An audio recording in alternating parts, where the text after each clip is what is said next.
ہم دعوت دیتے ہیں اسلامی جمہوریہ پاکستان کے وزیر اعظم جناب عمران خان کو تاکہ وہ آئے اور اسمبلی سے خطاب کرے۔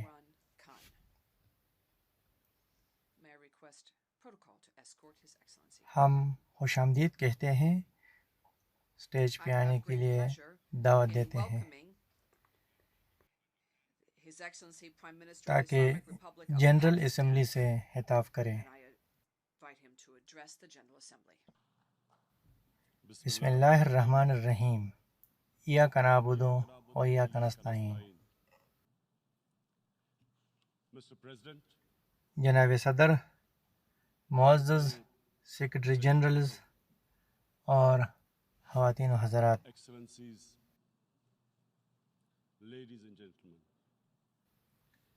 میں آج فخر محسوس کرتا ہوں کہ میں دنیا کے اس بڑے پلیٹ فارم پہ اپنے ملک کی نمائندگی کر رہا ہوں، کہ ہمیں موقع ملا ہے کہ ہم دنیا کے ان بڑے مسائل پر بات کر سکیں جو آج دنیا کو درپیش ہیں۔ میں بہت سے مسائل پر بات کرنا چاہتا ہوں، لیکن آج میں صرف 4 پہ بات کروں گا۔ میں خاص طور پر اس پلیٹ فارم پہ آیا ہوں اس وقت جب میرا ملک ایک مشکل وقت سے گزر رہا ہے۔ شاید میں نہ آتا، لیکن میں نے محسوس کیا کہ دنیا کو چند ایسے بڑے مسائل درپیش ہیں جس پہ لازمی طور پر بات کرنی چاہیے۔ سب سے پہلے میں موسمیاتی تبدیلیوں پہ بات کروں گا۔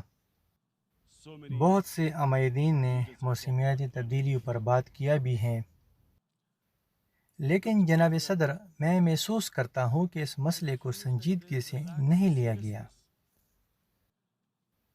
شاید کچھ عاملین نے بات کیا بھی ہو، لیکن جس طرح ضرورت ہے اس طرح سنجیدگی سے نہیں لیا گیا۔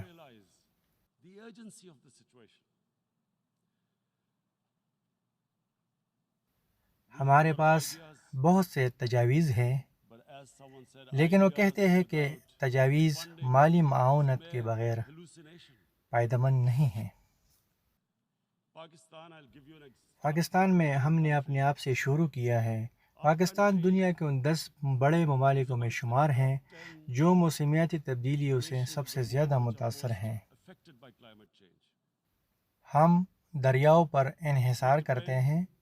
ہم بنیادی طور پر ایک زرعی ملک ہیں۔ ہمارے 80% دریائے گلیشیئر سے آتے ہیں، اور گلیشیئر صرف ہمارے سائڈ پہ نہیں بلکہ انڈین سائڈ پر بھی، ان کا بھی زیادہ تر پانی گلیشیئر سے آتے ہیں۔ ان کا دریا جیسے گانجی اور گلیشیئرز میں ہندوکش، کراکورم اور ہمالیہ سرفہرست ہیں۔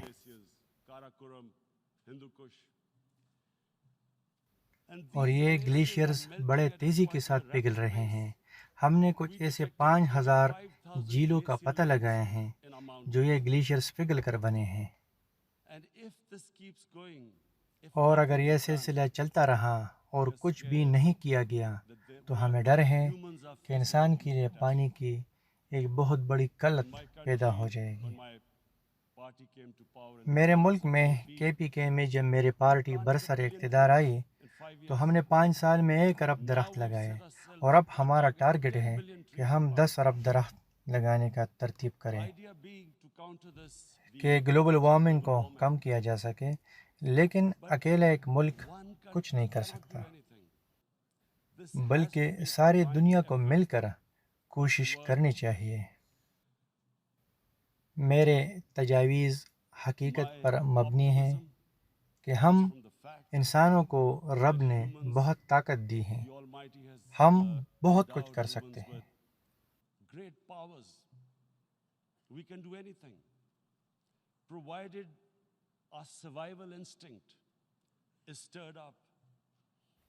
اور میں یہی چاہتا ہوں کہ اقوام متحدہ اس میں اپنا قائدانہ کردار ادا کرے اور امیر ممالکوں کو اس بات پر مجبور کیا جائے تاکہ وہ گرین ہاؤس گیسز کے اخراج میں کمی لا سکیں۔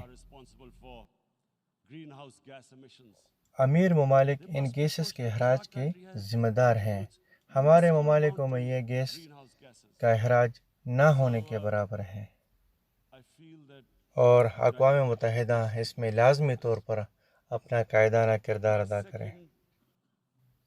اور میرا دوسرا نقطہ خاص طور پر بہت اہم اور پیچیدہ ہے،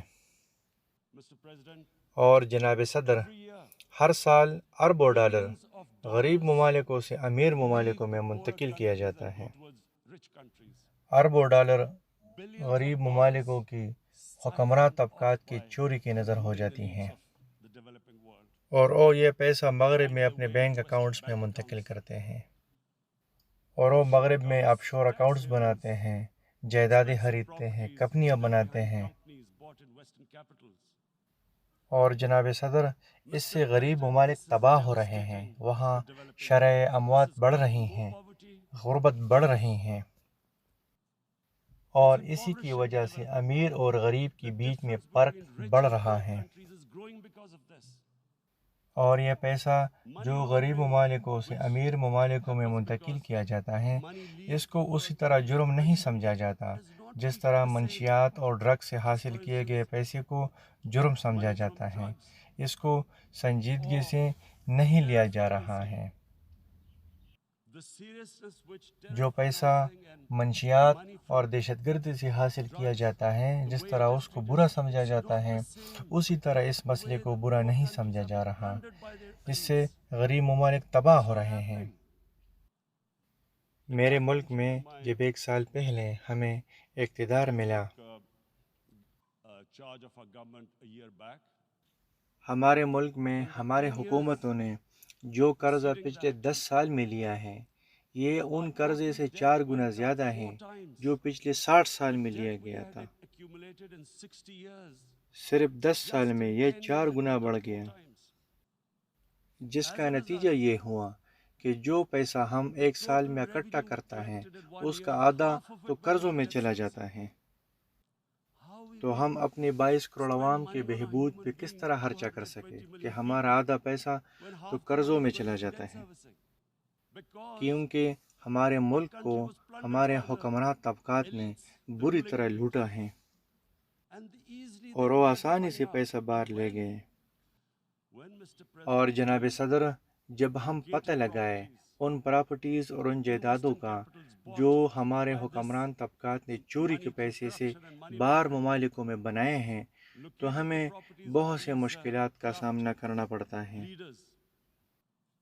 تو واپس لانے میں ہمیں کافی مشکلات کا سامنا کرنا پڑ رہا ہے، تاکہ ہم ان پیسوں کو عوام کے بہبود پہ خرچہ کر سکیں۔ تو بہت ہی مشکل ہے، کیونکہ وہاں کے قوانین ان مجرموں کا تحفظ کرتے ہیں۔ ہمارے پاس اتنا پیسہ نہیں ہے کہ ہم مہنگے وکیلوں کو ہائر کریں اور کیسز پہ کروڑوں ڈالر خرچہ کر سکیں، اور اس سلسلے میں ہمیں امیر ممالکوں سے مدد چاہیے۔ امیر ممالکوں کو پولیٹیکل ول دکھانا چاہیے،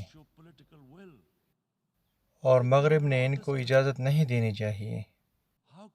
اور ہم غریب ممالک اپنے عوام کے بہبود پہ کس طرح خرچہ کر سکتے ہیں، جس طرح اقوام متحدہ بتا رہے ہیں اس ڈی کی شکل میں کہ ہمارا پیسہ تو ملک کو چھوڑ کر آسانی سے باہر لے جایا جاتا ہے۔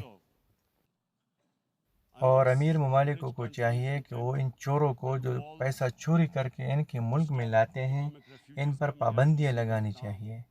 ان کو لازمی طور پر اس کے خلاف ایکشن لینا چاہیے، اور لازمی طور پر اس مسئلے کو رکوانا چاہیے، تاکہ چور طبقات اپنے ملکوں سے پیسہ چوری کر کے باہر ممالکوں کے بینکوں میں نہ رکھ سکیں۔ اور میں نہیں سمجھ رہا کہ اس ٹیکس ہیونز کو کیوں بنایا گیا ہے، اس کو اجازت ہی کیوں دیا گیا ہے، کیوں ان کو قانونی حیثیت حاصل ہے کہ وہ چوری کا پیسہ باہر کے اکاؤنٹوں میں رکھے اور ٹیکس بھی نہ دیں۔ اب دنیا تبدیل ہو رہی ہے، دنیا کی آبادی بڑھ رہی ہے، ہمیں شدید خطرات لاحق ہیں کہ غریب غریب تر اور امیر امیر تر ہو رہا ہے۔